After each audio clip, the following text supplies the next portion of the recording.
Berikan tepuk tangan buat Tuhan Yesus Kristus. Iya, puji Tuhan. Visi tahun 2026 adalah amanat agung. Sama-sama katakan amanat agung.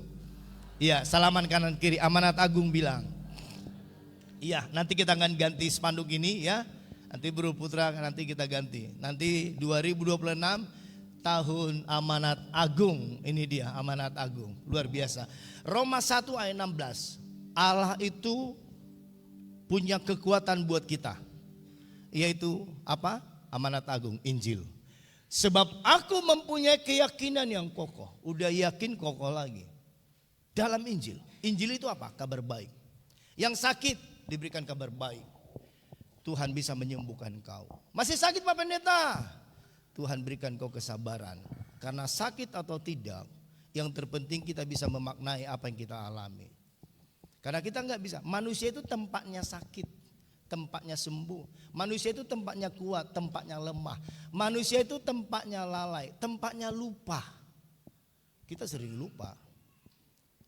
Lupa mengasihi, lupa berdoa, lupa baca Alkitab, lupa janji, sering ingkar janji. Memang manusia itu tempatnya begitu. Makanya Tuhan bilang, engkau gak bisa berjalan sendiri tanpa aku. Makanya nanti salah satu karakter untuk persiapan amanat agung ini yang disampaikan oleh Gembala Pembina Pusat kita Pak Niko, yaitu menjadi seperti anak kecil. Ada 4 karakter di tahun 2026 ini yang disampaikan Tuhan kepada kita melalui visi amanat agung. Yang pertama karakter menjadi seperti anak kecil. Yang kedua karakter prajurit. Makanya lihat polisi dan tentara itu siap salah. Udah salah siap lagi dia, mantap. Ada jiwa korsa di dalam diri mereka. Seperti kita orang rohani, ada jiwa janji Tuhan. Apapun terjadi, aku tetap percaya janji Tuhan, iya dan amin. Aku percaya sama Tuhan bukan karena situasi. Aku percaya sama Tuhan bukan karena aku diberkati. Lah kalau belum diberkati, apa itu bukan berkat? Sering sekali Tuhan tidak menjawab doa kita adalah doa sebenarnya dari Tuhan yang dijawab. Karena ketidakjawaban Tuhan dalam momen itu adalah persiapan untuk kita menerima jawaban yang lebih baik daripada itu. Yang ketiga, karakter olahragawan. Yang keempat, karakter petani. Ada beberapa petani di kita. Luar biasa. 4 karakter itu, kata Pak Niko, yang akan menjadi dasar kita nanti. Tapi lihat, dikatakan di sini. Karena Injil adalah kekuatan Allah. Injil itu apa? Kebenaran. Injil itu apa? Firman Tuhan. Injil itu apa? Kabar baik, bukan kabar buruk. Kabar baik itu apa? Kabar pengharapan, informasi pengharapan. Artinya masih ada kesempatan. Jangan menyerah. Tahun 2026 akan jauh lebih baik daripada tahun 2025. Kita harus percaya itu. Yuk salaman kanan kiri. Jauh lebih baik bilang. Walaupun masih out-outan sekarang bilang. Ya, yang penting jauh lebih baik. Percaya dulu. Amin. Kita percaya dulu. Iman dulu, baru nanti dalam tindakan. Luar biasa. Hidup itu adalah kesempatan, itu ada lagunya ya. Selagi masih ada waktu, selagi masih kuat. Jangan tunggu sakit dulu baru bertobat melayani Tuhan. Too late, terlambat. Lagi sakit, lagi banyak masalah, bernasar sama Tuhan, berjanji. Aku janji Tuhan, kalau aku ditolong, aku akan begini dan begini. Apa? Setelah ditolong, lupa. Kenapa Yunus dimuntahkan dari mulut ikan? Karena dia berjanji, aku bertobat Tuhan, aku berangkat ke Niniwe. Walaupun proses teknisnya di lapangan tidak mudah bagi Yunus. Kenapa? Kapan ikan itu memuntahkan Yunus ke darat? Untung dimuntahkan dari depan, kalau dari belakang. Kapan? Setelah dia bernasar, aku bayar nasarku. Lebih baik engkau tidak bernasar daripada bernasar tapi tidak melakukan. Jangan bernasar dalam 3 hal ini. Kepada Tuhan, kepada hamba Tuhan atau gereja, dan kepada orang tuamu. Tapi kalau engkau mampu, engkau bernasar. Bapak, mama, aku mau jadi anak yang baik. bayar nasarmu itu. Betul kau jadi anak yang baik. Jangan nyusahkan hati orang tuamu. Orang tuamu aja gak disusahkan sudah susah. Betul apa betul? Anak yang baik jarang sekali diketemukan sekarang. Yaudah sudah, tolong dibuka. Yunus pasal 2 ayat yang ke-9. Kapan dia? Setelah dia ucapkan. Jadi amanat agung ini sebenarnya janji kita kepada Tuhan. Bagaimana kita diselamatkan dulu dari jurang maut, dari kegelapan seperti Bapak Gembala. Bagaimana saya ditarik Tuhan, dipanggil Tuhan dalam keadaan yang tidak siap. Firman Tuhan berkata, baik tidak baik waktunya, beritakanlah firman.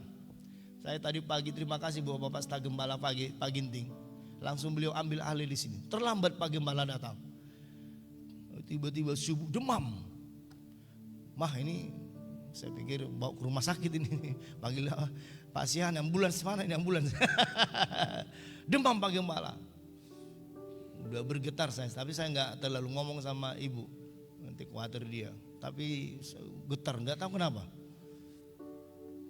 Makanya tadi setelah ibadah pagi, terima kasih Bapak Ginting dan Bapak Diaken. Setelah khotbah tadi pagi, saya langsung pulang.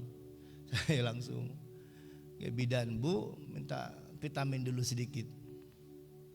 Supaya Tuhan kuatkan kita semua. Baik tidak baik waktunya. Tapi saya percaya Tuhan memberikan kita kekuatan yang baru. Amin. Ini tahun yang baru. Berikan tepuk tangan buat Tuhan Yesus Kristus. Luar biasa. Dikatakannya, dengan ucapan syukur, ku persembahkan korban kepadamu. Apa yang ku nasarkan akan ku bayar. Keselamatan adalah dari Tuhan. Langsung ayat berikutnya, langsung ikannya dimuntahkan dia. Wah, udah bertobat dia. Mari kita sama-sama bertobat. Amanat agung harus diberitakan. Apa itu amanat agung? Injil. Apa itu Injil? Kebenaran. Apa itu kebenaran? Kabar baik.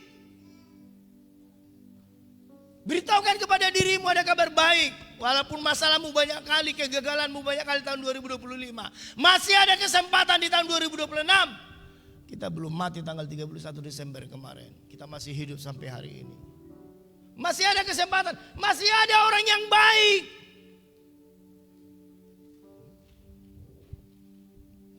Jangan lihat semua orang dengan kacamata gelapmu. Percayalah, banyak orang jahat, tapi masih banyak orang baik. Coba lihat dulu kanan kirimu, dia orang baik atau orang apa? Lihat wajahnya dulu. Kamu orang baik gak bilang? Berikan tepuk tangan buat Tuhan Yesus. Haleluya, puji Tuhan. Tuhan Yesus itu baik. Ku cintakan. Amanat agung adalah kabar baik. Amanat agunglah yang menyelamatkan saya. Roma 1 ayat 16. Injil adalah kekuatan Allah. Roma 1 ayat 16. Untuk setiap siapa? Orang percaya. Pertama-tama orang Yahudi. Ya, memang dulu yang diselamatkan awal itu rencana Tuhan itu orang Yahudi, orang Israel, satu umat. Tapi karena ketegaran hati mereka, mereka tolak itu keselamatan. Tuhan tobatkanlah Saulus menjadi Paulus. Paulus, aku pakai engkau untuk menyelamatkan bangsa-bangsa. Nyampelah Injil ke Asia, nyampelah Injil ke Eropa, nyampelah Injil ke tanah Batak. Kebetulan jemaat di sini banyak orang Batak. Nanti di surga kita cari mana tulang Nomensen. Dia sampai mati ditaruh kayu salib, salib kasih, hanya untuk memberitakan Injil. Amanat agung. Sending dari Jerman. Dia berikan hidupnya buat orang Batak. Hai kita orang Batak, sadar enggak kita? Kalau enggak hidup kita sepele begu Bapak Ibu. Itu kekuatan amanat agung. Satu suku, salah satu suku di Indonesia orang Batak diselamatkan. Karena ada orang yang memberitakan kabar baik. Kabar keselamatan, amanat agung. Apa tumbalnya? Apa rembesnya sama dia? Nyawa sampai dia mati. Dia tinggalkan bangsanya, dia tinggalkan keluarganya hanya untuk menyelamatkan orang Batak. Itu tulang Nomensen. Luar biasa. Tapi orang juga orang Yunani. Ayat 17. Sebab di dalamnya nyata kebenaran Allah yang bertolak dari iman memimpin kepada iman. Jadi orang yang terima amanat agung itu imannya harus instan. Imannya harus bergerak. Iman yang mati, iman yang diam itu bukan iman. Ya, memimpin dari iman kepada iman. Iman kelas 1 SD, iman kelas 1 SMP, kelas 7, kelas 8, iman SMA. Awal-awal pelayanan, semua kita mau melayani. Dulu saya awal-awal kalau lihat pendeta berkhotbah, jago kali pendeta ini ya. Kok bisa dia ngomong begitu ya? Saya catatin. Waduh, sayang sekali sekarang gue hilang itu catatan. Itu tuh kan 30 tahun yang lalu. Kok dia saya catatin? Pernah saya baca ayat, gak ngerti saya. Pas ibadah besoknya, pendeta itu mengkhotbahkan itu. Luar biasa. Saya pernah khotbah di Medan. Di sesi pertama, sebelum sesi kedua. Datang ibu gembala, ibu pendetanya itu. Bapak, terima kasih buat firmannya khusus buat saya. Lu kenapa? Ayat yang Bapak sampaikan itu, saya tadi malam merenungkan, Pak. Lalu saya doa, Tuhan apa kira-kira ayat ini ya? Rupanya Bapak sampaikan katanya. Itu orang yang belajar dari iman kepada iman. Iman itu indikator untuk mengetahui sampai sejauh di mana engkau percaya sama Tuhan. Itu indikator. Jadi iman itu dia kasih sinyal. Imanmu masih segini. Iman yang sejati adalah iman yang bisa melewati penderitaan, pergumulan yang Tuhan izinkan terjadi dalam hidup kita. Karena setiap pencobaan yang Tuhan izinkan tidak melebihi kekuatan kita. Saya sudah khotbahkan kemarin, Tuhan gak pernah salah pilih Yusuf. Kenapa bukan dia pilih yang lain? Tuhan gak pernah salah pilih Maria. Kenapa dia gak pilih wanita yang lain? Tuhan gak salah pilih Ayub. Kenapa dia pilih Ayub? Karena dia tahu, dia percaya Ayub mampu melewatinya. Itu iman. Orang benar akan hidup oleh iman. Sama-sama katakan orang benar akan hidup oleh iman. 3, 2, 1. Orang benar akan hidup oleh iman. Haleluya. Itu. Makanya 4 karakter ini saya terkejut waktu Pak Niko sampaikan itu. Saudara kan bisa share di YouTube atau di TikTok nanti kan. Pesan Pendeta Niko Nyotora Harjo visi 2026 Amanat Agung. Langsung keluar itu nanti. Jadi Pak Niko sampaikan begini. Ada 4 karakter untuk penuaian di Amanat Agung ini. Yang pertama Matius 18 ayat 1. Menjadi seperti anak kecil. Ini karakternya. Anak kecil itu seperti apa? Kita semua dulu pernah kecil, tidak langsung besar. Pada waktu itu datanglah murid-murid itu kepada Yesus dan bertanya, siapa yang terbesar dalam kerajaan sorga? Next, ayat kedua. Maka Yesus memanggil seorang anak kecil dan menempatkannya di tengah-tengah mereka. Tuhan Yesus gak langsung jawab. Tuhan itu luar biasa ya, dia kasih perumpamaan, dia kasih contoh. Ada juga dia kasih langsung tindakan. Dia ambil anak kecil, ditaruh di tengah-tengah mereka. Dari tadi anak-anak kecil itu ada di situ. Makanya nikmatilah kebahagiaan anak kecil. Jadi kalau anak kecil itu nakal, itu bukan nakal sebenarnya. Memang itulah momennya dia. Kami sudah ngalamin lah, kami punya 2 anak. Wah haleluya. Lihat ini, dipanggil anak kecil. Jadi Tuhan mencontohkan karakter anak kecil itu seperti itulah nanti yang terbesar dalam kerajaan surga. Loh, ada kalkulasi loh. Jadi bukan hanya masuk surga, terbesar. Next, ayat ketiga. Yesus berkata, kalau engkau enggak seperti anak kecil ini, bertobat, kau enggak akan masuk surga. Kerendahan hati. Untuk kita menerima kuasa Amanat Agung, harus rendah hati. Sama-sama katakan rendah hati. Salaman kanan kiri, jangan sombong bilang. Orang sombong udah banyak Bapak Ibu di Deli Serdang.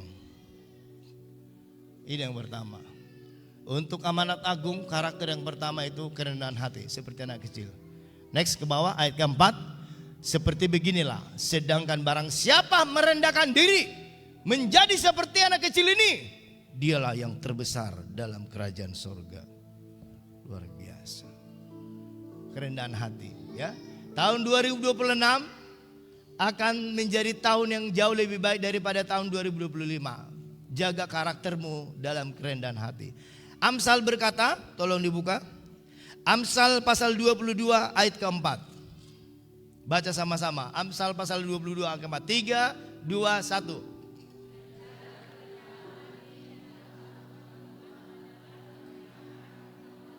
Luar biasa. Kekayaan di sini ada dua, kekayaan jasmani dan kekayaan rohani. Apa kekayaan rohani? Kemurahan hati. Itu kekayaan rohani. Tidak pelit, itu kekayaan rohani. Murah, bukan murahan, tidak. Tapi murah hatinya. Tidak mahal. Memaafkan murah, gampang. Tidak mahal. Harga dirinya tidak dipatok dengan setinggi-tingginya. Sehingga orang gak bisa beli. Kenapa kita gak bisa beli barang yang mahal? Karena kemahalan barangnya. Jangan terlalu mahal harga diri kita. Saking mahalnya nanti gak bisa masuk surga. Kekayaan yang dimaksud di sana adalah kemurahan, murah hati. Lihat orang susah, pengen berbagi. Padahal pas-pasannya sama dia. Tapi pengen nolong, itu orang yang murah hati. Bukan karena apa yang ada sama dia. Tapi dia punya belas kasihan. Punya rasa. Jangan sampai mati rasa Bapak Ibu. Itu artinya kekayaan. Kehormatan hasangapon, sangap dibereng. Anda pernah lihat gitu? Sangap popang, hubereng. Kalau jumpa orang itu, kita itu merasa sangat diberkati. Hidup kita nambah. Anda pernah ketemu orang, hidupmu langsung berkurang? Tapi kalau engkau mau ketemu orang, hidupmu itu nambah. Saya bersyukur, ibadah tadi pagi datang ibu itu. Dia doa rupanya. Bapak di surga, udah lama kali Bapak Gembala tidak datang ke rumahku ini, yang di pinggir hutan ini. Dekat-dekat sawah. Ke rumahnya itu kalau hujan pasti gak bisa, mobil kereta pasti gak bisa. Ibu itu ibu janda ya, pendoa luar biasa. Doanya sederhana. Pas hujan turun, angin kencang. Udah lama Bapak Gembala gak datang, Bapak di surga. Besoknya entah kenapa, Mah ayo ke rumah ibu itu. Kami pergi. Wah dia senang kali, puji Tuhan, doaku didengar. Cuman datang aja sebenarnya. Ya bawa roti 1 biji 2 biji lah. Tapi apa yang bagi saya terharu? Doa yang sederhana saja didengar surga. Dia cuma minta Bapak Gembala datang. Handphonenya sulit, mati-mati, gak bisa nelpon. Katanya berapa kali telepon Pak Gembala tidak bisa. Saya bilang WA nggak bisa Bapak. Handphoneku handphone lama, jadi hanya bisa telepon biasa. Oh mungkin karena itu. Kenapa? Orang yang sederhana itu adalah orang yang rendah hati. Saking tingginya sorga, nggak bisa orang naik ke sana. Tuhan kasih jalan. Caranya gimana? Turun ke bawah, rendah hati. Mantap ya. Sorga itu mantap, itu paradok. Engkau gak mampu dengan kekuatanmu naik surga? Bisa, kata Tuhan. Caranya gimana Tuhan? Dari bawah. Loh, tapi surga di atas. Nah ini justru caraku. Caramu dengan cara Tuhan itu berbeda. Caranya gimana ke bawah Tuhan? Rendah hati. Itulah yang terbesar di surga nanti. Matius 18 ayat 4 itu. Engkau gak menjadi seperti anak kecil ini, rendah hati. Itu yang saya sampaikan tadi pagi. Ada 4 karakter, saya gak sampaikan sampai selesai tadi pagi. Hanya 2. Tapi saya sampaikan. Yang pertama tadi apa? Menjadi seperti anak kecil. Yang kedua prajurit. Yang ketiga olahragawan. Yang keempat petani. Ini petani luar biasa. Saya lompat ke petani ini. Tolong dibuka 2 Timotius pasal 2. 2 Timotius pasal 2. Iya. 2 Timotius pasal 2. Ayat yang ketiga. Ya, bisa dibuka. 2 Timotius pasal 2. Oke, ke bawah terus, ke bawah. Iya, terus ke bawah. Ke-5. Terus ke bawah, yang ke-6. Oke, baca sama-sama 3, 2, 1. Seorang petani yang bekerja keras haruslah yang pertama mati hasil usahanya. Kabar gembira, kabar baik kepada petani-petani. Kalau engkau gagal sekali, coba lagi kedua kali. Jangan pernah menyerah. Karakter petani berbicara tentang ketekunan, kesetiaan, dan kesabaran. Salah satu buah roh Tuhan berikan Galatia pasal 5:22 adalah kesabaran. Kesabaran adalah penantian akan penggenapan dari Tuhan yang pasti akan Tuhan genapi. Lihat ini, kesabaran. Tetapi buah roh. Jadi kesabaran itu buah roh. Di tahun 2026 ini, petani juga berbicara apa? Menabur. Orang yang menabur pasti menuai. Dan orang yang menuai harus menabur. Sekali lagi, orang yang menabur pasti menuai. Amin. Tapi orang yang menuai harus menabur. Itu karakter petani. Petani itu dengan iman. 3,5 bulan dia tunggu sejak dia tanam padi. Petani berbicara tentang pengharapan, tentang kesabaran akan janji Tuhan. Petani berbicara tentang ketekunan. Dia siramin, dia kasih racun supaya nggak ada hama. Kemarin tetangga kami, keluarga Muslim datang bertahun baru ke rumah. Dia bilang, ibu yang diupah untuk ngerjakan sawahnya, sekarang Pak saya bayar 120.000. Oh bukan 80.000 ya, 120. Karena mereka bekerja dari jam 8 pagi sampai jam 5 sore. Seorang petani. Karakter ini kalau engkau punya, engkau akan menjadi salah satu anak Tuhan yang akan diberkati Tuhan di tahun 2026. Apa yang kau tabur? Yakobus pasal 5 ayat ke-7. Karena itu, saudara-saudara, bersabarlah sampai kepada kedatangan Tuhan. Sesungguhnya petani menantikan apa? Hasil yang berharga dari tanahnya. Dan ia sabar sampai telah turun hujan musim gugur dan hujan musim semi. Kamu juga harus bersabar, meneguhkan hatimu, karena kedatangan Tuhan sudah dekat. Saudara-saudara, janganlah kamu bersungguh-sungguh dan saling mempersalahkan, supaya kamu jangan dihukum. Sesungguhnya hakim telah berdiri di ambang pintu. Saudara-saudara, turutilah teladan penderitaan dan kesabaran para nabi yang telah berbicara di nama Tuhan. Ayat 11 baca sama-sama. 3, 2, 1.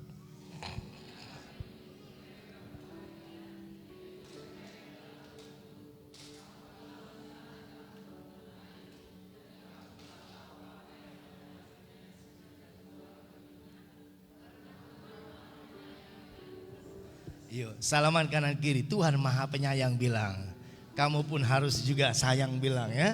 Minimal jadi anak penyayang. Haleluya. Amin Bapak Ibu. Karakter petani. Tekun menantikan. Bersabar. Jangan bersungut-sungut. Jangan mempersalahkan satu dengan yang lain. Jangan cari kambing hitam. Kambing putih aja susah Bapak Ibu. Tetapi tunggu hasilnya nanti tiba pada waktunya. Mazmur 126 ayat 5. Bagaimana Tuhan memulihkan gambaran karakter petani. Orang yang menabur dengan mencucurkan air mata akan menuai dengan bersorak-sorai. Ayat ke-6. Orang yang berjalan maju, memang udah berat majunya, tapi dia tetap berjalan sambil menangis. Saudara pernah lihat orang berjalan sambil menangis? Karena dia lagi punya pergumulan yang berat. Dan kalau hujan datang, air matanya bercampur dengan air hujan itu. Lihat, pasti pulang dengan sorak-sorai. Orang yang begini. Kalau engkau campurkan taburanmu dengan air mata sukacita, air mata terima kasih kepada Tuhan, maka engkau akan pulang membawa berkas-berkasnya. Luar biasa. Tangisan di dalam Tuhan. Itu kan gambaran anak kecil kan, suka menangis. Menangis di mana? Cengeng. Cengeng sama Tuhan, bukan sama orang. Jangan cengeng sama hidup. Hidup itu keras, kamu harus lebih keras. Kan saya tadi sudah bilang, manusia itu tempatnya apa? Lupa, lalai, salah, silap. Itu tempatnya manusia.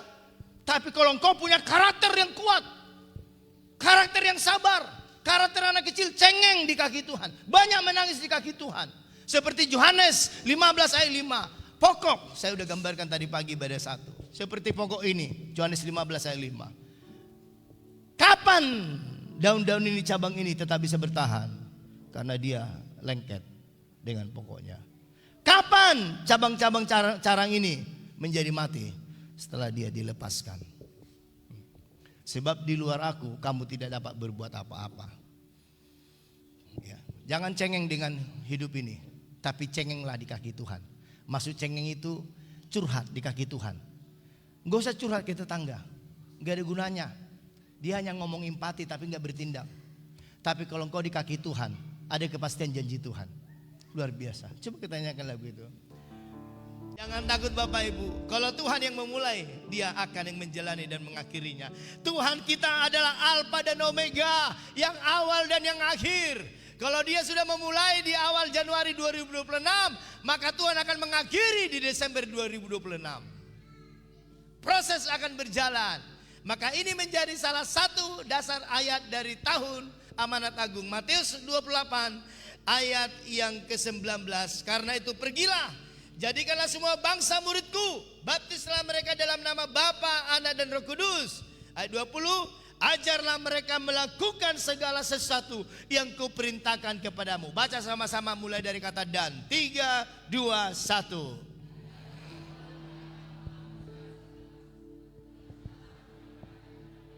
Yes, sampai kepada akhir zaman. Amanat Agung berbicara tentang pelayanan Injil kebenaran. Apa yang kita terima kita bagikan kepada orang lain. Saya berdoa firman Tuhan yang berkata, kalau engkau percaya kepada Tuhan Yesus Kristus, maka engkau dan seisi rumah tanggamu akan bertobat dan menjadi milik Tuhan. Kita doakan semua famili sanak saudara kita.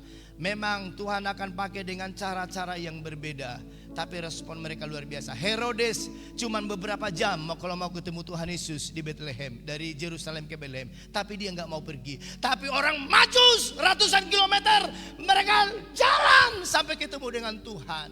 Sekarang bukan terpenting Anda di mana, yang terpenting adalah niat hatimu untuk datang sama Tuhan. Orang dekat gereja juga belum tentu dia ke gereja. Orang pegang Alkitab juga belum tentu ada di hatinya firman Tuhan. Lihat itu. Saya berdua tidak ada roh Herodes di antara kita. Roh Herodes tahu, dia tahu. Tapi malah dia ngomong sama orang, selidiki ya. Nanti beritahu sama saya. Lu kenapa enggak kamu sendiri yang pergi? Boleh minta doa sama orang, tapi doa lebih dahulu. Boleh minta didoakan, tapi doa dulu lebih dahulu sama Tuhan. Itu gambaran Herodes. Dia dekat sekali dengan Tuhan, tapi dia tidak mau datang. Tapi justru orang Majus yang jauh mau datang ketemu dengan Tuhan. Sampai dimanapun sekarang kita, mari kita datang sama Tuhan. Amanat Agung. Ini janji Tuhan ya. Orang yang memberitakan amanat agung ini janjinya, aku menyertai kamu sampai senantiasa kepada akhir zaman. Saya 30 tahun pelayanan sampai hari ini, saya lihat ini, berkat Tuhan ini. Ada kesempatan. Doakan mereka supaya mereka bertemu dengan Tuhan. Supaya amanat agung itu mereka terima. Kita berdua tahun ini akan banyak orang-orang yang akan dibaptis. Nanti kalau Tuhan berkenan minggu ketiga Januari ini kita ada pelayanan baptisan. Sudah ada beberapa orang yang sudah mendaftar. Kita doakan supaya mereka masuk dalam pengurapan amanat agung. Tuhan Yesus memberkati kita. Mari kita bagi berdiri Bapak Ibu. Nanti 2 karakter lagi di ibadah sore kalau Tuhan berkenan. Seorang olahragawan dan seorang prajurit. Luar biasa. Olahragawan berbicara tentang disiplin. Singa selapar-laparnya di hutan tidak akan mau makan rumput Bapak Ibu. Dia punya prinsip. Itu olahragawan. Olahragawan itu adalah orang yang rela mengorbankan apapun demi dia disiplin.